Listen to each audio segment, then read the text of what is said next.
Xin chào mọi người, tụi mình On The Mars đây. Vậy là vlog mới của tụi mình đã lên sóng rồi nè. Hôm nay tụi mình sẽ đưa mọi người đến với một nơi bí mật mà chắc chắn không nhiều bạn biết tới địa điểm này đâu. Địa điểm đó có tên là Bảo Sơn Thạch Đầu Thành.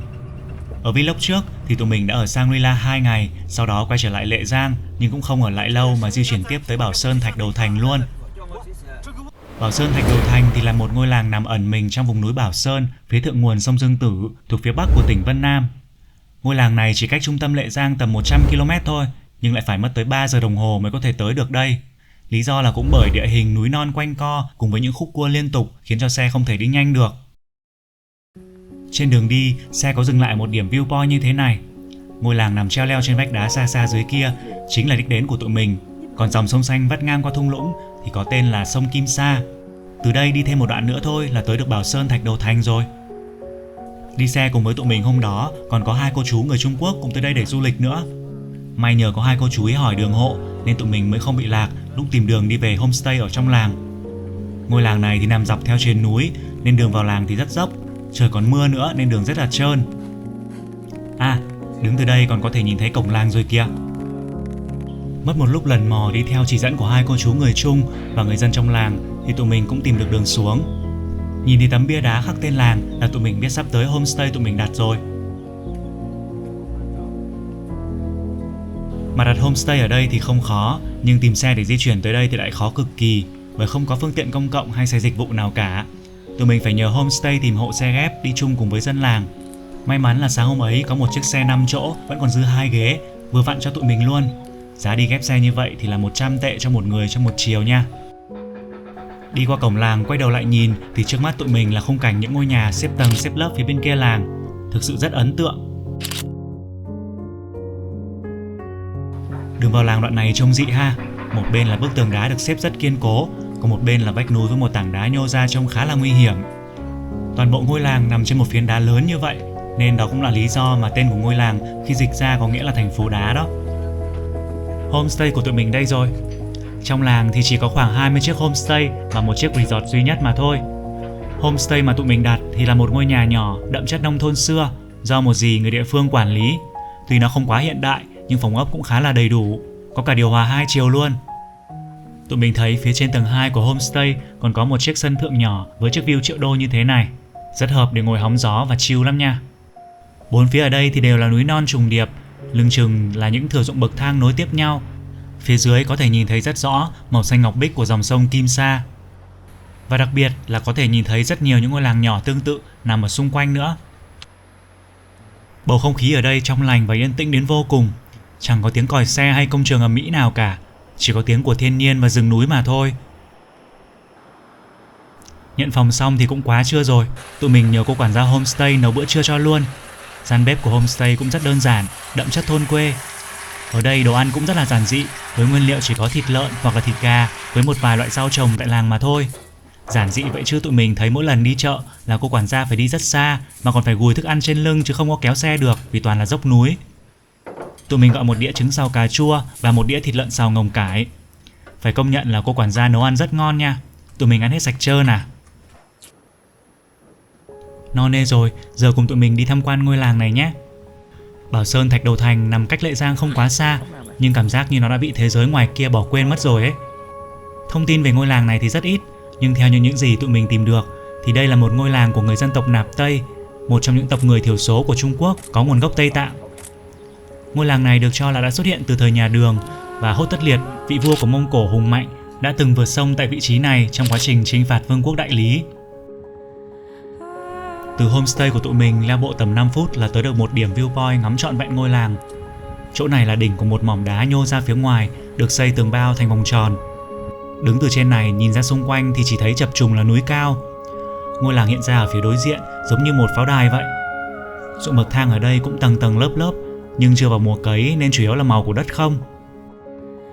Trong suốt một thời gian dài, ngôi làng hầu như không được biết tới bởi đường tới đây cực kỳ hiểm trở và khó đi. Tới thời điểm hiện tại thì chính phủ Trung Quốc đã trải đường nhựa khắp các triền núi tại đây, nhưng ngôi làng vẫn giữ được nét bình yên của một làng quê Trung Quốc thanh bình. Hầu như không có bóng dáng của bất kỳ du khách nào cả. Homestay của tụi mình cũng chỉ có tụi mình và 2 vị khách Trung Quốc nữa mà thôi. Đến cả người dân trong làng cũng khá ít, chủ yếu là người già và trẻ nhỏ. Thời tiết ở đây cũng rất thất thường, mưa nắng thay đổi liên tục luôn á. Vừa nãy còn mưa rả rích mà giờ nắng đã lên rồi. Tụi mình cứ lang thang khắp hang cùng ngõ hẻm của ngôi làng này. Những con ngõ nhỏ xinh, cũ kỹ như những ngày thập niên trước. Cảm tưởng như thời gian chẳng hề tác động gì tới nơi này cả.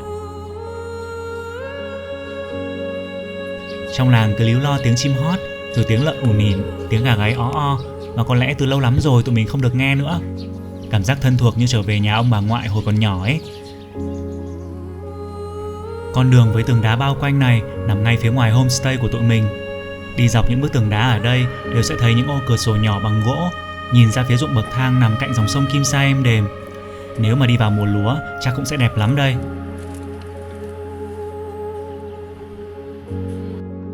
Nhìn thấy khung cảnh như thế này thì chắc mọi người sẽ thấy quen quen đúng không? Nếu mà nhìn thoáng qua thì sẽ nghĩ ngay tới sông Nho Quế ở Hà Giang Việt Nam mình ha. Nhưng mà theo cảm nhận của riêng tụi mình thì hai bên triền núi ở đây có ít màu xanh của cây cối hơn, và màu nước sông Kim Sa thì lại thiên về màu xanh dương hơn một chút. Những ngôi nhà trong làng thì đều có cùng một kiểu kiến trúc khá đồng bộ. Tất cả đều được xây dựng với kết cấu bằng gỗ ở phần trên, tường gạch hoặc tường bùn ở phía dưới, xếp xo le từ cao cho đến thấp dọc theo sườn núi. Những mái nhà ở đây vẫn được lợp bằng ngói đen đặc trưng theo kiểu truyền thống. Khi mà nhìn từ xa, trông ngôi làng thực sự rất độc đáo và ngoạn mục. Góc nhà này có dàn cây leo xinh quá, phải đứng vô xin vài kiểu ảnh mới được. À, hóa ra là sân của một nhà hàng, mà nay lại không thấy hoạt động, đóng cửa im lìm luôn.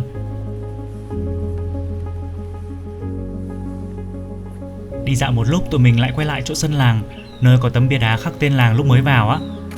Đây là khoảng sân chính khá rộng và thoáng ở giữa hai bên của làng. Từ đây có thể nhìn thấy tầng tầng lớp lớp những ngôi nhà trên triền núi. Một chiếc view quá ư là xịn. Đây cũng là nơi sinh hoạt chung của người dân trong làng luôn nè. Nhưng tụi mình thấy chủ yếu chỉ có các cụ già mà thôi. Họ tụ tập lại đây trò chuyện và chơi cờ rất rôm rả. Mọi thứ quá đỗi là bình yên, khác hẳn với sự đông đúc của những điểm du lịch Trung Quốc thường thấy. Ở đây tụi mình cũng dường như không còn nhớ gì về khái niệm thời gian nữa. Khám phá chán chê ngôi làng cả một buổi chiều xong, tụi mình quay trở về homestay nghỉ ngơi. Dì quản gia đem cho tụi mình một tô hạt bí để ngồi cắn cho vui. Đúng là hạt bí handmade nên ăn còn hơi sượng do rang thủ công bằng tay. Tụi mình nhìn thấy trước cửa gian nhà chính có dán những tờ giấy đỏ với các ký tự khá lạ. Có hình người này, rồi cả hình ngôi nhà, rồi hình con trâu nữa. Hỏi ra thì đó chính là chữ viết của người nạp Tây á. Mà đang chiêu chiêu ngồi thì bỗng có vị khách này ghé thăm. Không biết bé mèo này là của nhà ai mà sang đây hết uống nước rồi lại lần mò khắp nơi. Mà được cái dễ dụ lắm nha. Cứ đưa tay ra là nó tự động nhào vô, cho sờ cho vuốt thoải mái luôn. Có vẻ như cứ thấy có vị khách lạ lạ nào trong làng là nó đều tới la liếm làm quen như vậy á. Mà tụi mình để ý kỹ thì mới thấy một bên mắt của nó bị hỏng mất rồi. Thương ghê luôn. Mặt trời xuống cũng là lúc mây đen kéo về lại. Đêm hôm đó trời không trăng nên cả núi rừng tối đen như mực.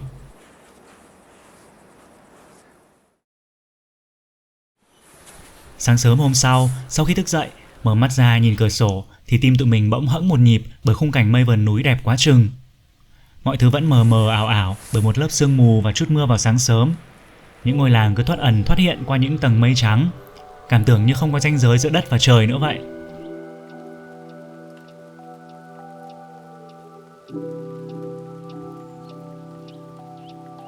Ngay cạnh giường trong phòng homestay của tụi mình là chiếc cửa sổ view tràn viền như thế này. Phía ngoài là sông và núi hùng vĩ.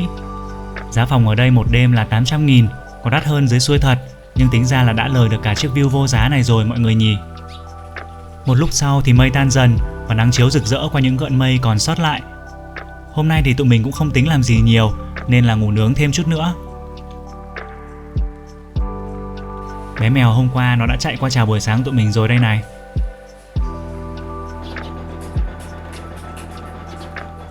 Mới sáng sớm mà tụi mình đã nghe râm ran tiếng cười nói của các cụ bà ở nhà bên cạnh rồi. Hình như các cụ đang đập quả óc chó mới thu hoạch được hay sao á. Rau quýt này vàng ươm, nhìn ngon mắt quá đi. Đây là quán cà phê duy nhất ở trong làng này, nằm ngay đối diện homestay của tụi mình luôn. Nó nổi tiếng với chiếc view nhìn thẳng ra làng, nên tụi mình đã nốt là nhất định phải ghé qua rồi. Vậy mà cuối cùng quán lại đóng cửa. Tụi mình có hỏi dì quản gia, nhưng mà dì cũng không biết sao mấy hôm nay quán nghỉ nữa. Thế là đành ngồi trước cửa quán vần vò cái bạn mèo này cho đỡ tức vậy.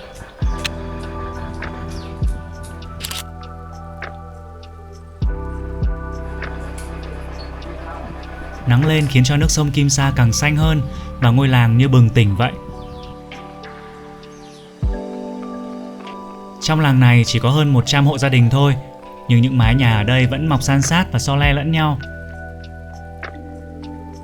Người dân ở đây cũng cập nhật công nghệ thân thiện với môi trường lắm. Mái nhà nào cũng có bình nước nóng năng lượng mặt trời luôn.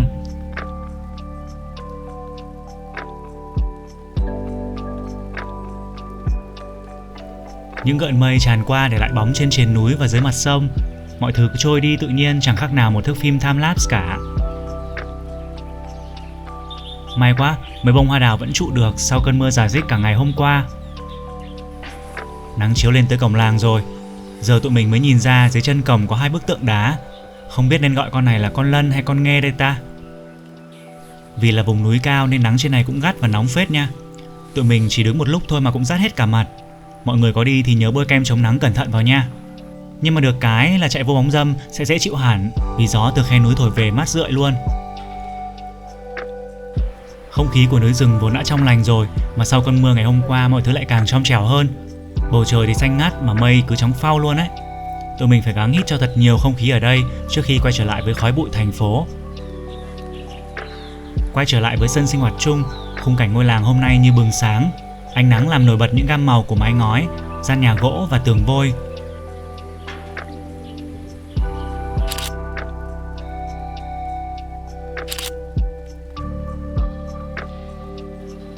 Tụi mình đi dạo một lượt ngôi làng này một lần nữa để tận hưởng ánh nắng của ngày hôm nay.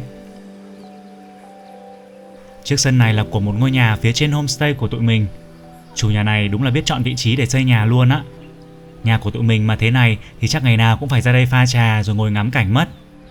Gian nhà ở đây còn nhìn thẳng ra sông nữa chứ.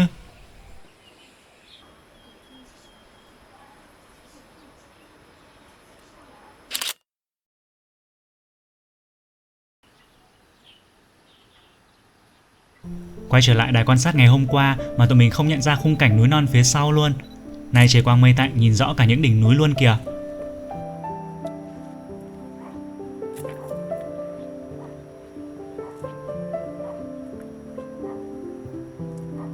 Đứng một mình trên đài quan sát, vươn tầm mắt ra xung quanh để cảm nhận hết sự to lớn và vẻ đẹp hùng vĩ của nơi này. Lúc ấy tụi mình cảm tưởng như vừa chinh phục được điều gì đó rất tuyệt vời. Thực sự, tụi mình đã có khoảng thời gian rất bình yên và cũng rất xứng đáng tại Bảo Sơn Thạch Đầu Thành này.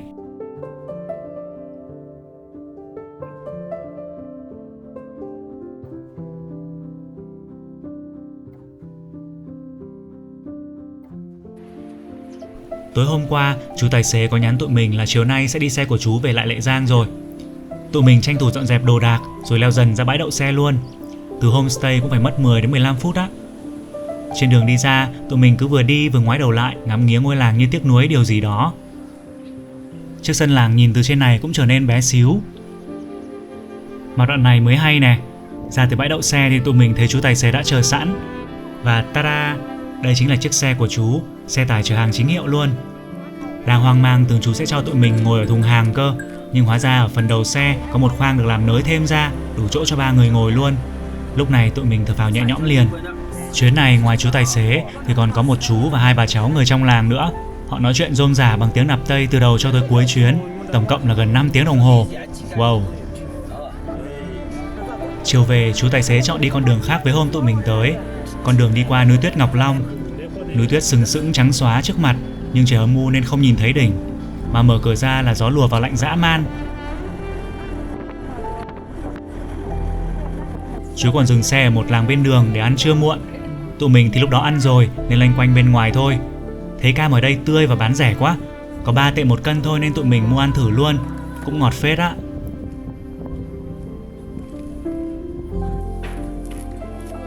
Chuyến đi về ngôi làng bí mật của tụi mình chỉ vỏn vẹn 24 tiếng đồng hồ thôi, nhưng như thể đã đưa tụi mình tới với một thế giới khác, thế giới của tĩnh lặng bao trùm, của những con đường đá yên ắng và của vẻ đẹp nguyên sơ. Cảm ơn mọi người đã đồng hành cùng tụi mình tới Bảo Sơn Thạch Đầu Thành và hẹn gặp lại mọi người trong những vlog tiếp theo nhé.